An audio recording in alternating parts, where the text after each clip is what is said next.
नमस्कार, times of Swaraj में आप सबों का स्वागत है। मैं हूं संतोष सिंह और आज हम टाइम्स ऑफ स्वराज में हम बात कर रहे हैं कि आखिर बिहार के छात्रों ने भाई क्या गुनाह किया है, किस गुनाह की सजा आप दे रहे हैं भाई नीतीश बाबू बिहार के बच्चों को। मुझे समझ में नहीं आ रहा। ये सीधा सीधा आपसे सवाल है और आज हम बहुत व्यथित होकर ये बात कहने जा रहे हैं कि आखिर बिहार के छात्रों ने क्या बिगाड़ा है। क्योंकि ये मैं इसलिए कह रहा हूं और पूरी जिम्मेवारी के साथ कह रहा हूं कि डोमिसाइल आपके डोमिसाइल नीति के को लेकर छात्रों से मेरा बहस होता रहता है और उस बहस के दौरान मैं कहता हूं कि बाबू पढ़ोगे नहीं तो ये सजा तो आपको सही में मिल रहा है। पढ़ाई लिखाई छोड़ के जो कर रहे हैं, खान जैसे गुरु का चेला बनिएगा तो कौन सी बनिएगा। बढ़िया से परीक्षा हो जाएगा तो चपरासी भी नहीं बनिएगा। और बिहार में अभी ऐसा ही गुरु सब है, इसलिए हम डोमिसाइल में तुम्हारे पक्ष में हम खड़े नहीं होने वाले। सरकार के इस फैसले के साथ खड़े हैं। लेकिन आज हम एक सवाल कर रहे हैं नीतीश बाबू, और वो बहुत ही गंभीर सवाल है। ठीक है, आप के उस नीति के साथ हम खड़े हैं, लेकिन ये कौन सी बात हुई कि बिहार के बाहर के बच्चों को गलत तरीके से रिजर्वेशन का लाभ मिला है। आप ही का कानून बनाया हुआ है, गलत तरीके से परिभाषित चीजों को परिभाषित करके लाभ उठा रहा है और आपका प्रशासन तो चुप्पी साधे हुए है ही। कोर्ट में आपका सरकार का वकील भी ठीक से दलील नहीं दे रहा है, सरकार का वकील भी खड़ा नहीं हो रहा।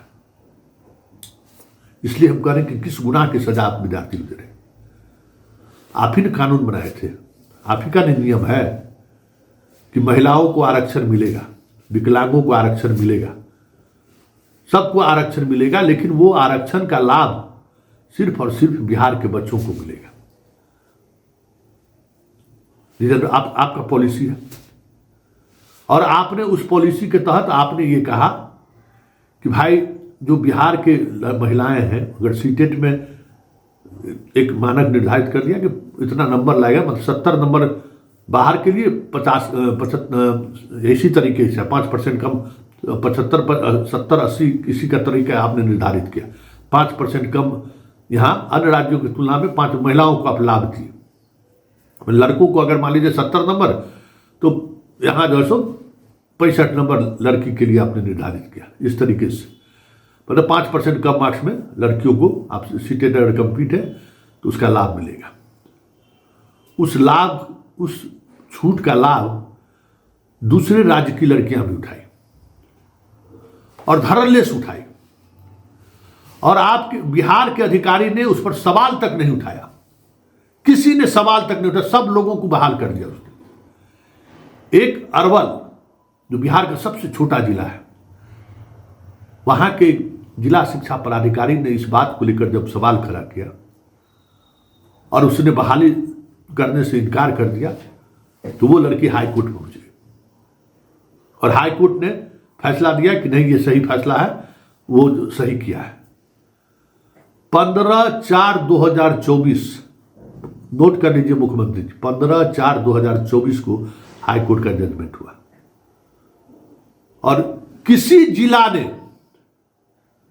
किसी भी जिले ने सिर्फ नोटिस देकर छोड़ दिया, किसी को हटाया नहीं है।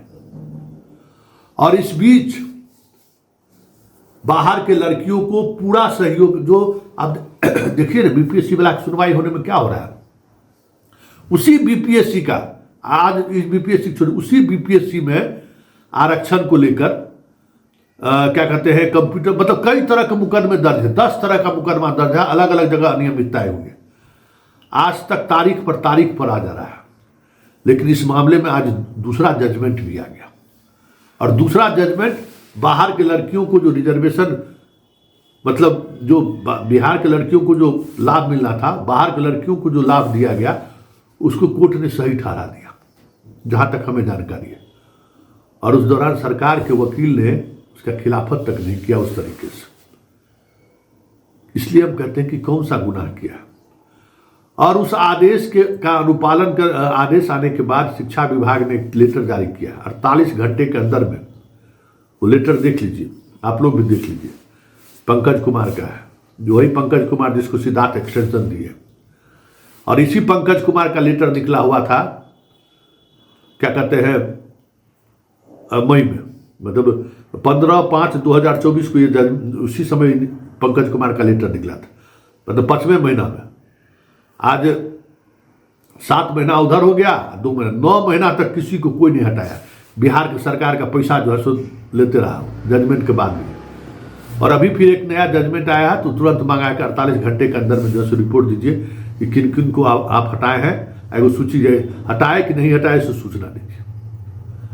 आखिर बताइए नीतीश बाबू किस गुनाह किस है ये? इसमें तो मेरिट की बात नहीं है।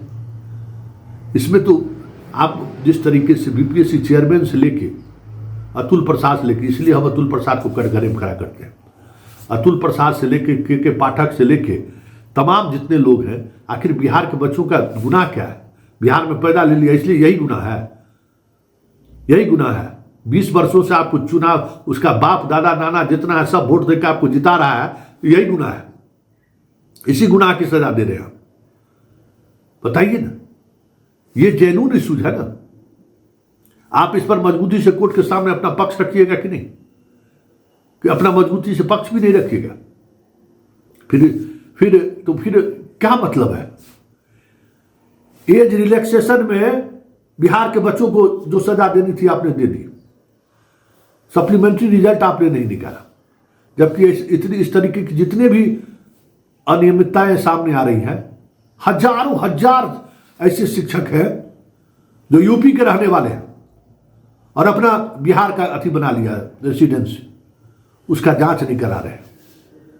लगातार कंप्लेन लोग कर रहे हैं, उसका जांच आपका अधिकारी नहीं करा रहा है और वो नौकरी कर रहा है। 1-2 टीचर ने, हजारों शिक्षक की बात करते, कहिएगा तो सूची भेज देंगे आपके यहाँ में। खाली बिहार के लोग आपको वोट देने के लिए है। लालू का भय दिखाकर आप वोट लेते हैं, वो फिर भय दिखाइएगा, यहाँ भी लोग उसी तरीके से वोट दे देगा। लेकिन सवाल तो उठेगा ना, और सवाल तो करेंगे ना कि क्या कर रहे हैं नीतीश बाबू, किस गुनाह की सजा दे रहे हैं बिहार के बच्चों को? ये बताइए, कि बीपीएससी दफ्तर किसके लिए है?